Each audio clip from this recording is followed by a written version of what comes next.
Vasudevaya. Om Namo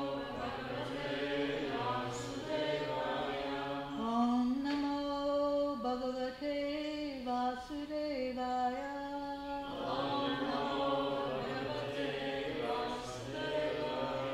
Om Namo Bhagavate Vasudevaya.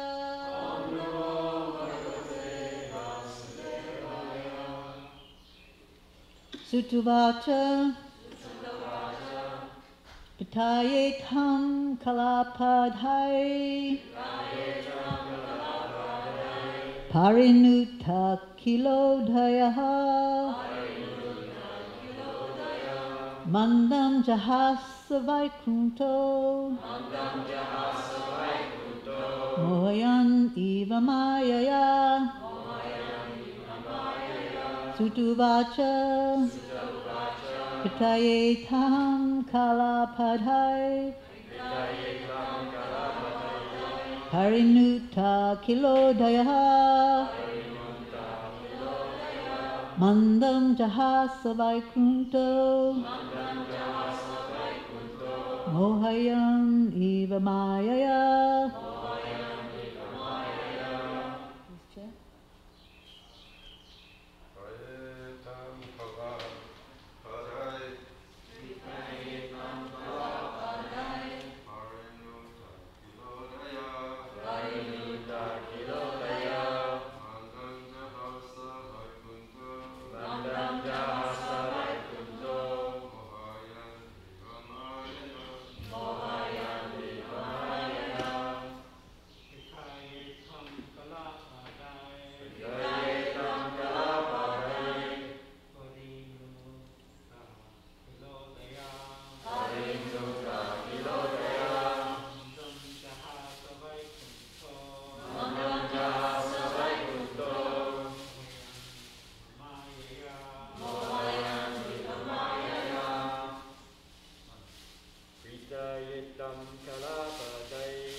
Sutuvach.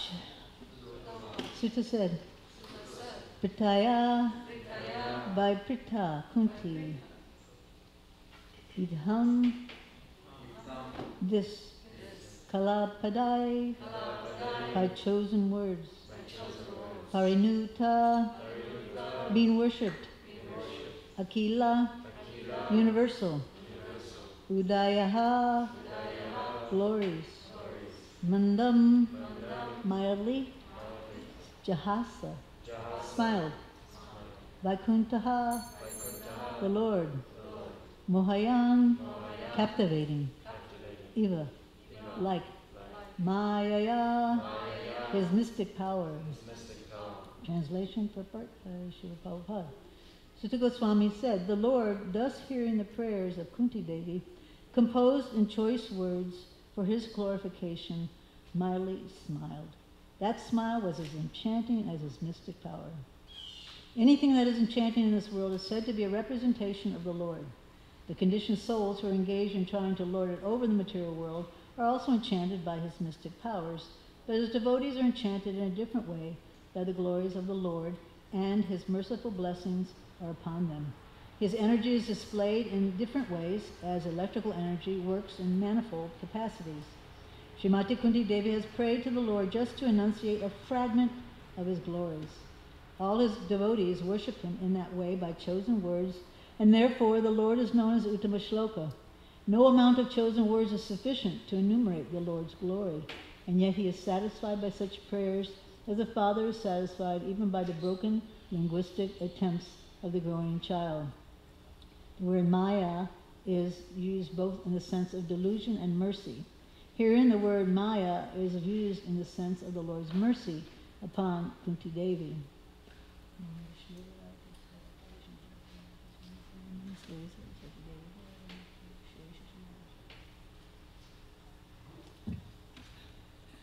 So Krishna is smiling.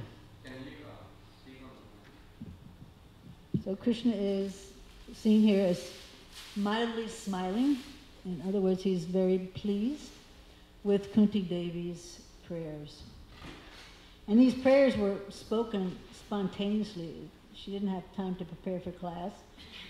She just spontaneously spoke these glories. And it said that they were all chosen words, so somehow or other she's choosing each word simultaneously glorifying Krishna.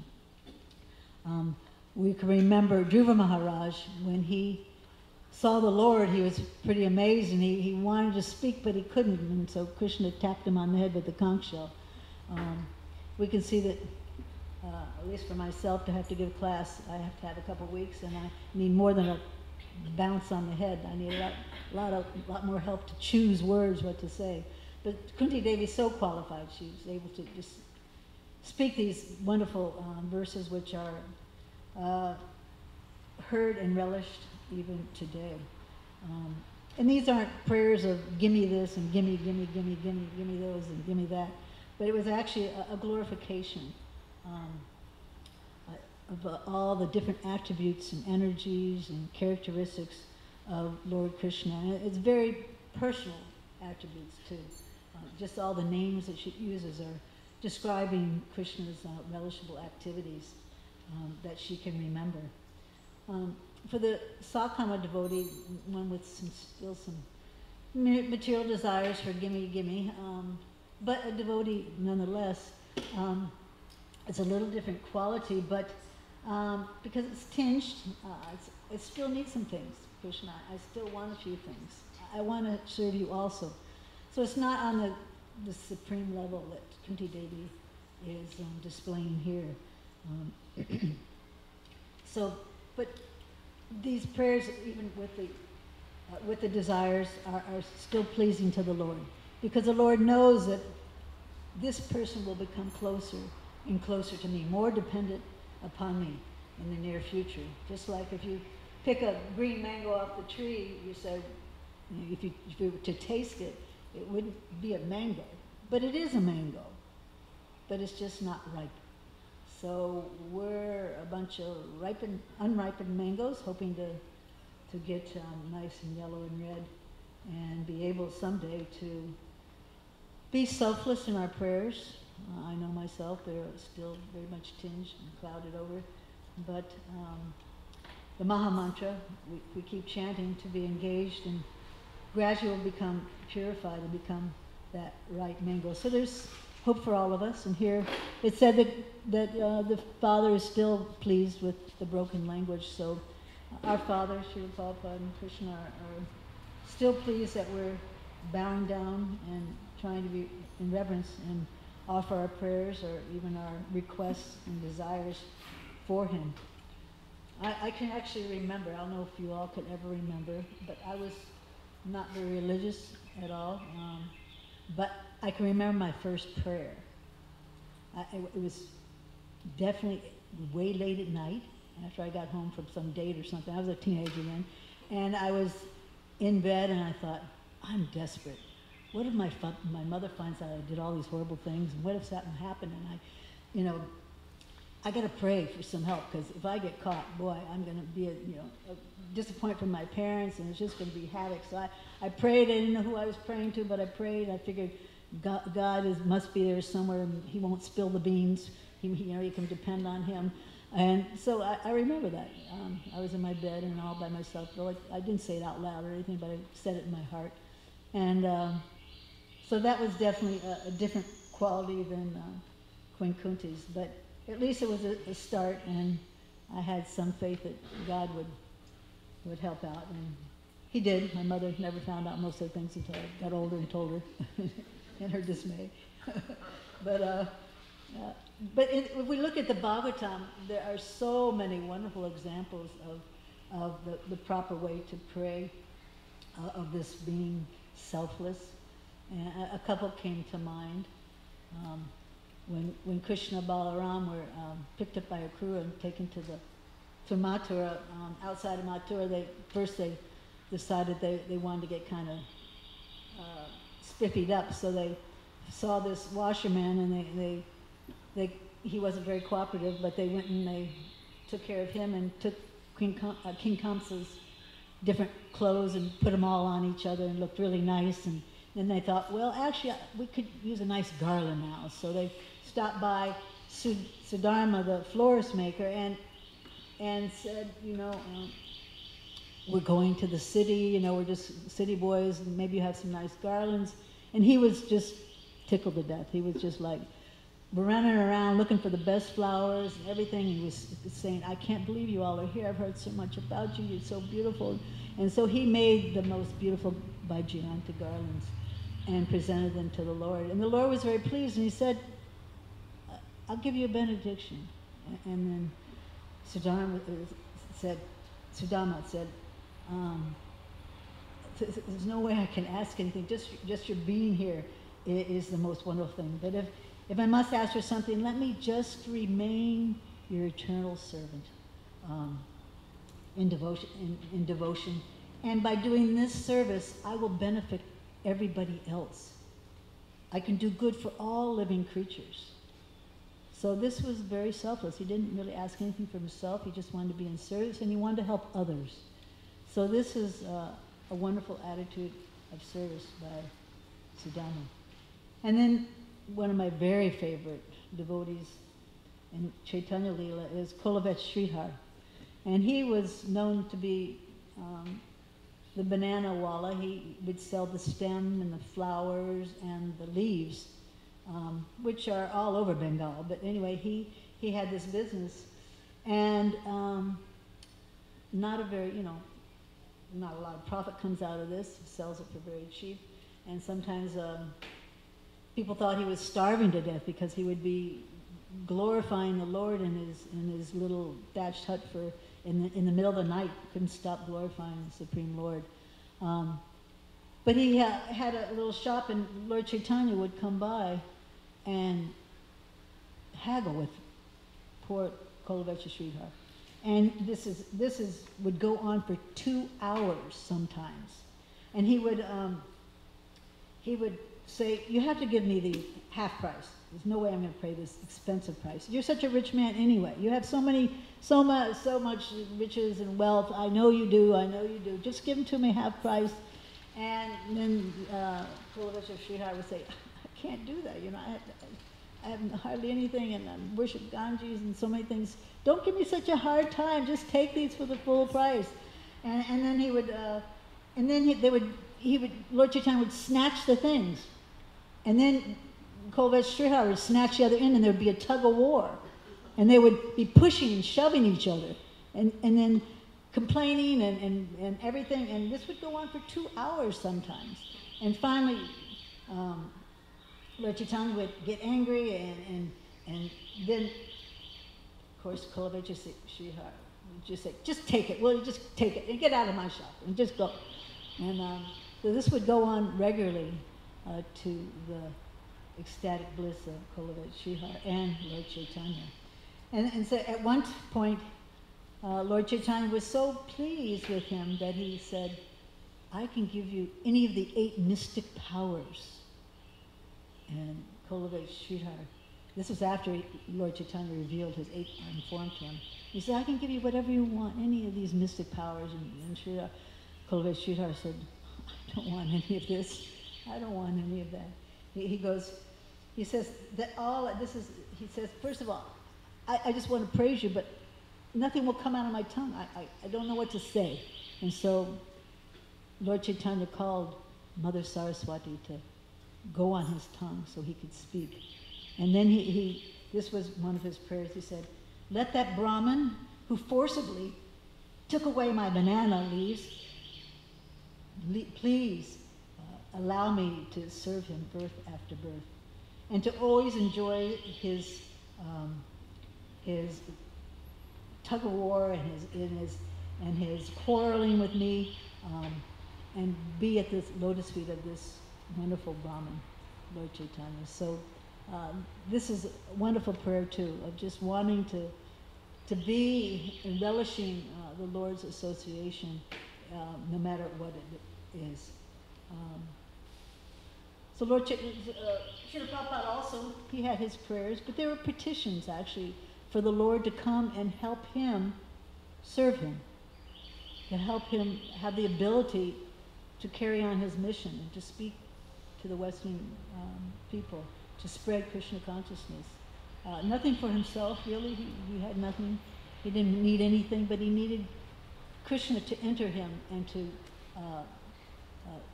allow him to speak this great philosophy.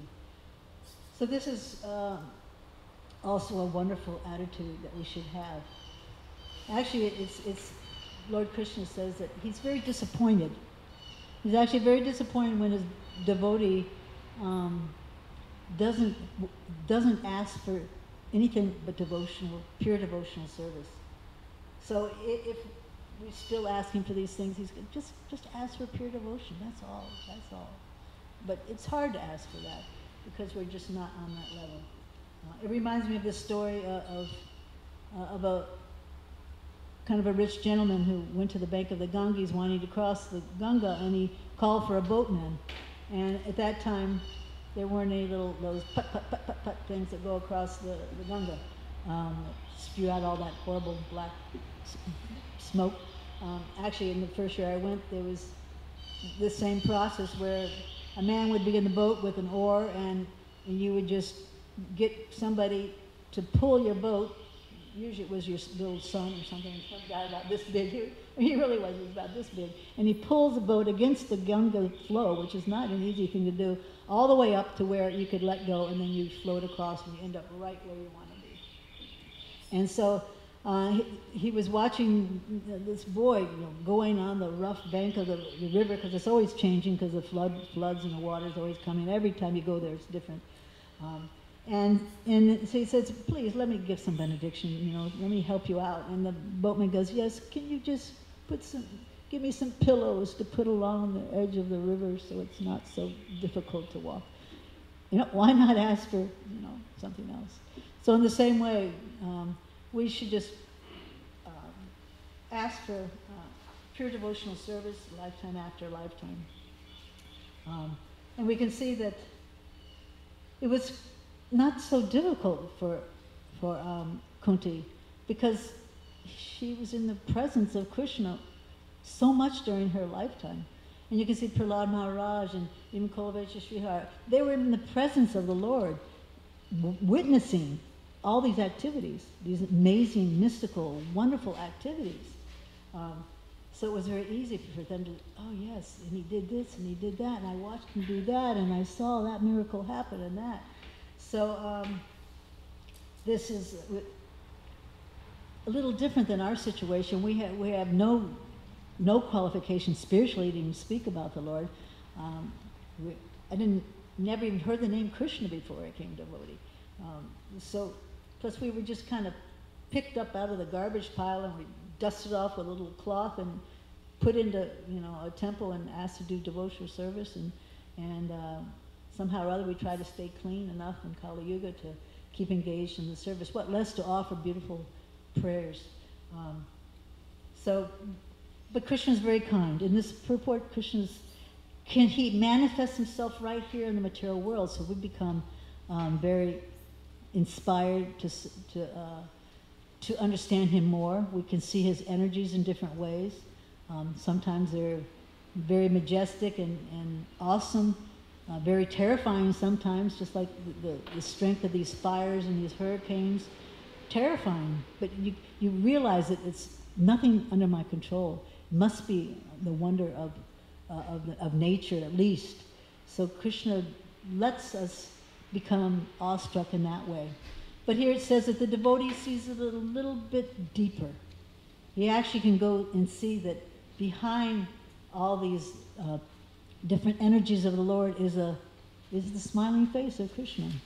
There's a name, Gopal and Govinda, that comes to mind, Makanchor, so many different names that go with these energies. And this is just simply a little spark of his splendor. But it helps us to remember our Lord, who is so enchanting and so magnificent in so many ways. But personally, we can understand who that is. Even Einstein, he was awestruck by the material nature, how perfectly it's arranged, and he said there must be some supreme intelligence behind all this. And we know who that most intelligent person is in detail, thanks to Srila Prabhupada giving us this Srimad Bhagavatam. It also says here that the devotee can enjoy these these glories in the material world by relating, like lately we've been having all these thunderstorms every single day at the same time. We have big thunder, lightning, so we can think, yes, the rainbow. I saw one actually coming to early in the morning. There was a rainbow the other day at an unseen hour, like 6 o'clock in the morning. There was one. And I can say, that's the garland of Krishna. I'm going to see Krishna right now, and that's the colors of his garland.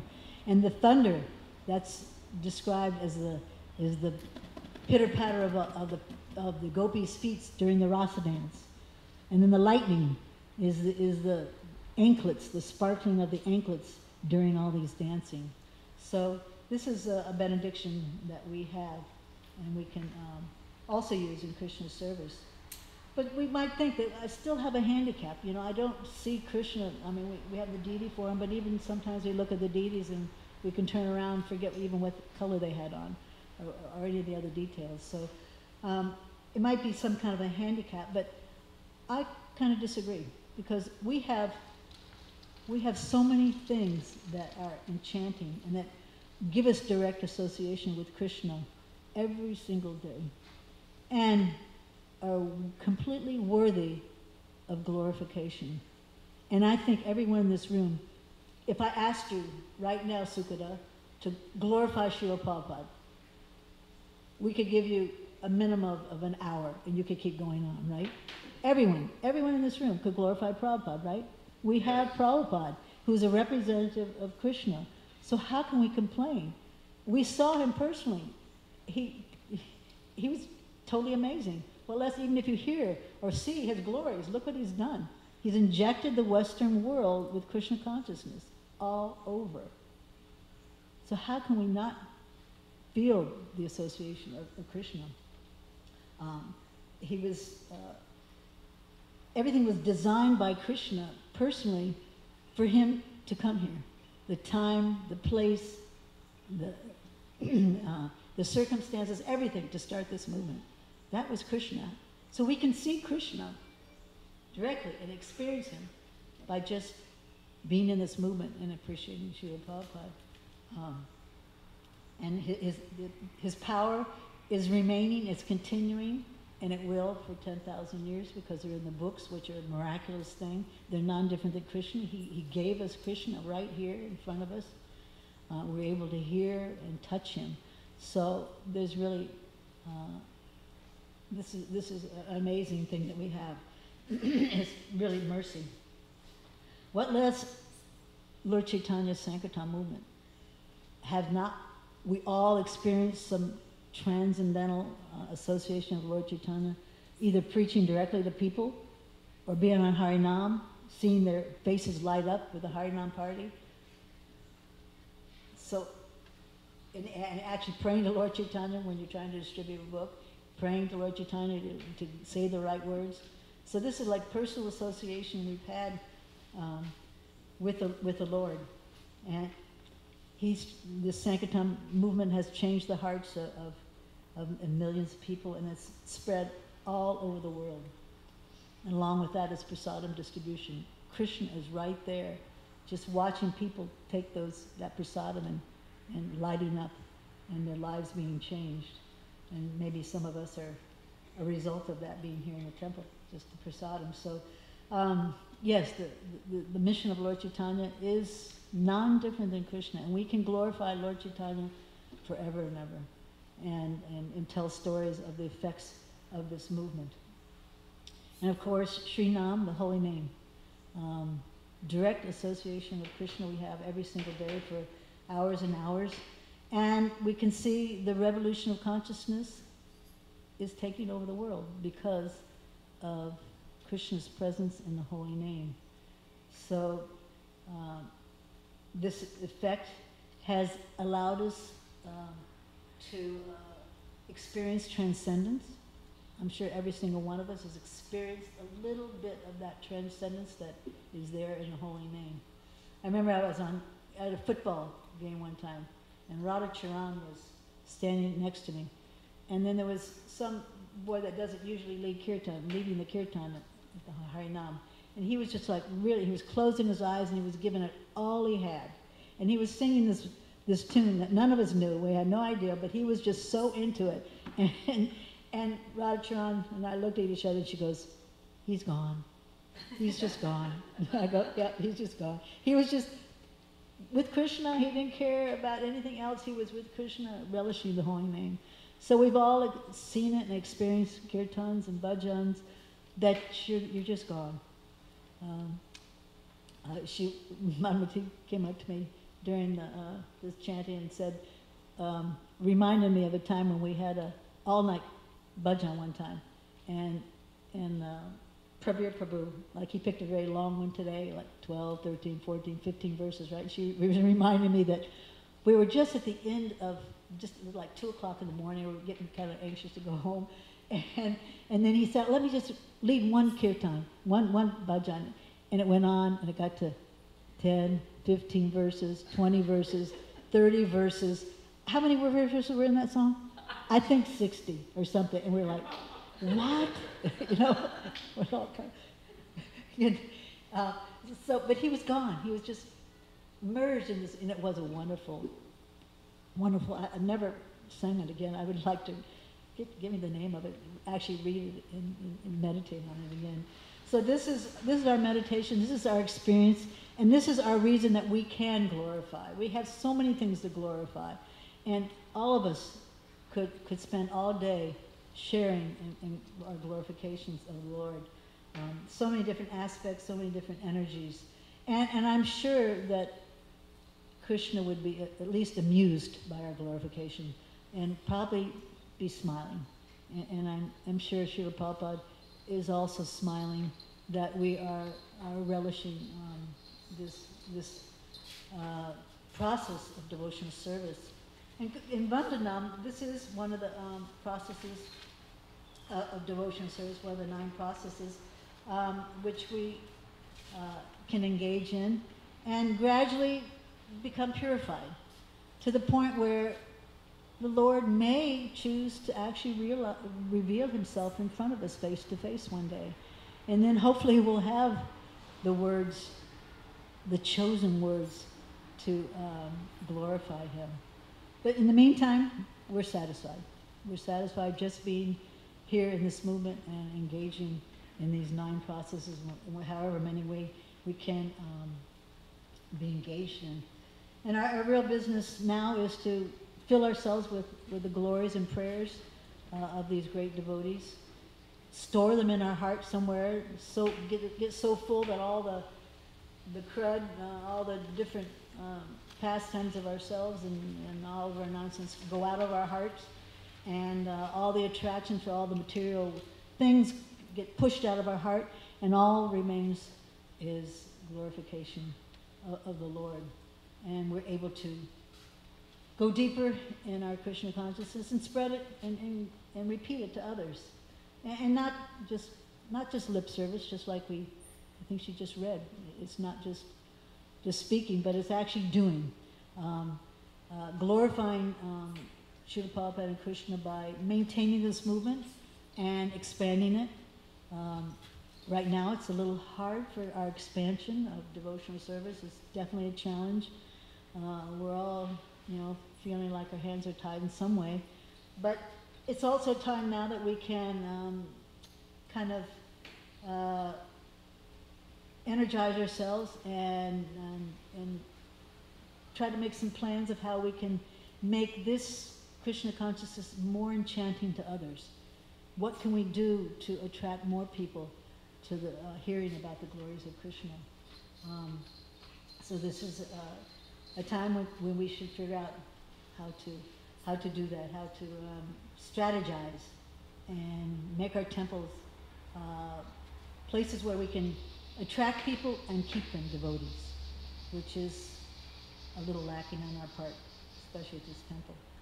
So, and also I was thinking that these allurements, the great glories of the Lord that we see here in the material world, they are alluring, but we also have to realize that Maya is behind there too. She has a duty of making sure everyone's allured, so we have to be careful that we don't take her invitations, because sometimes this can be so overwhelming that we get carried away and we get involved back into the material world, being exasperated by just some of these glories. So we have to be careful that we refuse her invitation and use these wonderful things that happen to glorify Krishna and to remind people that God is great, that God is a person, and that He should be served and glorified by us eternally.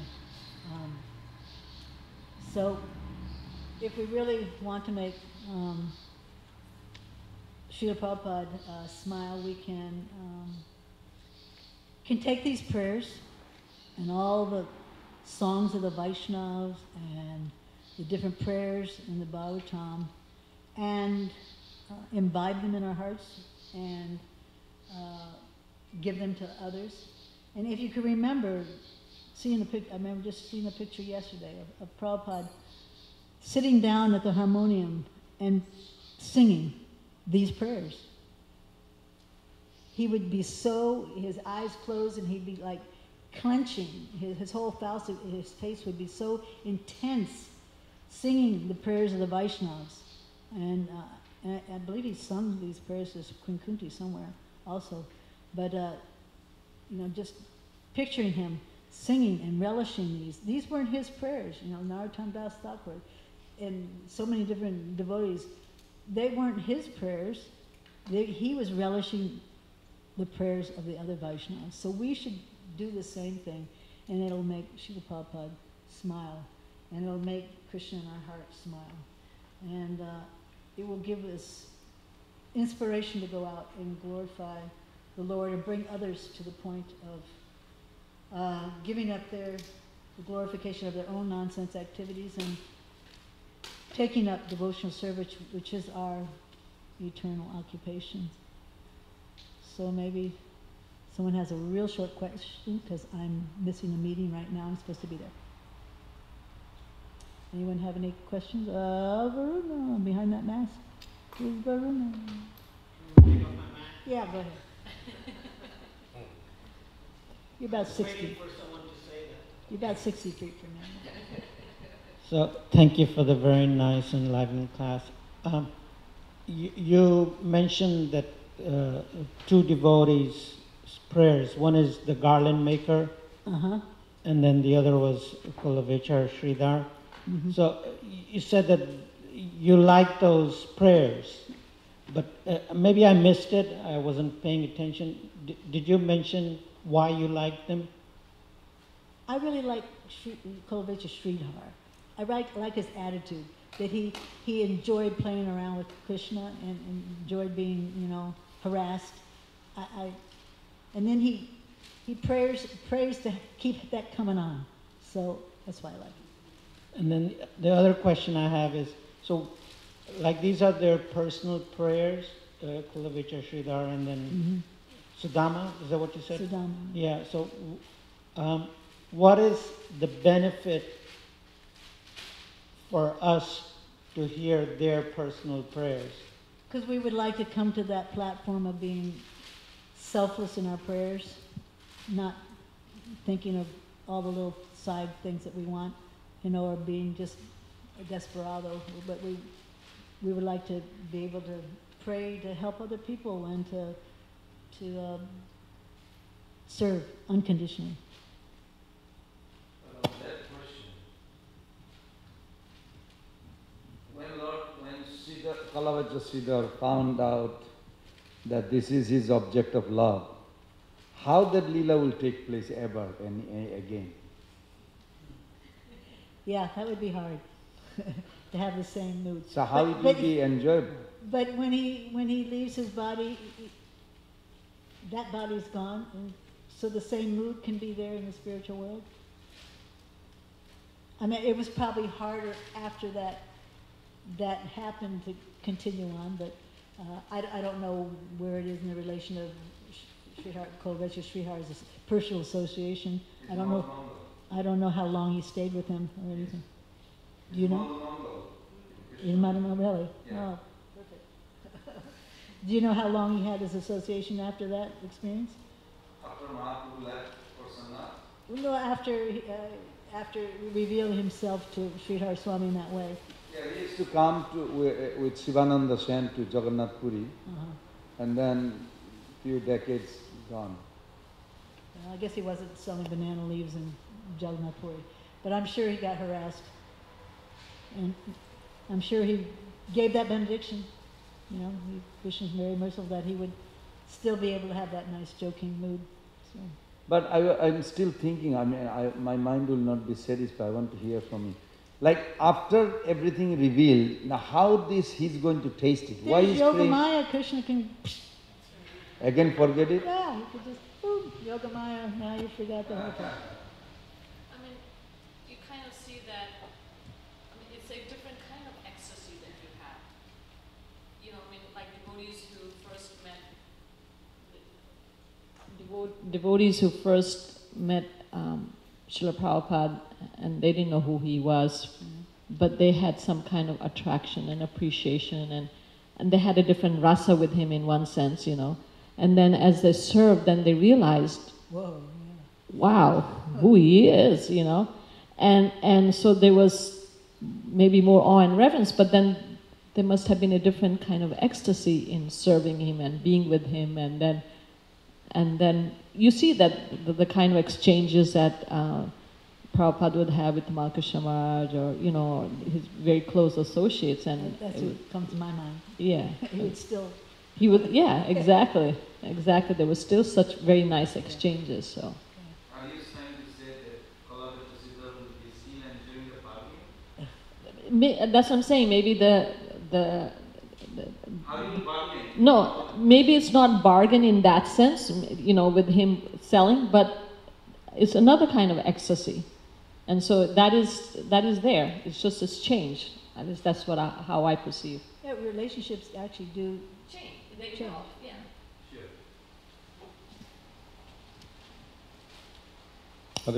Hari Bol.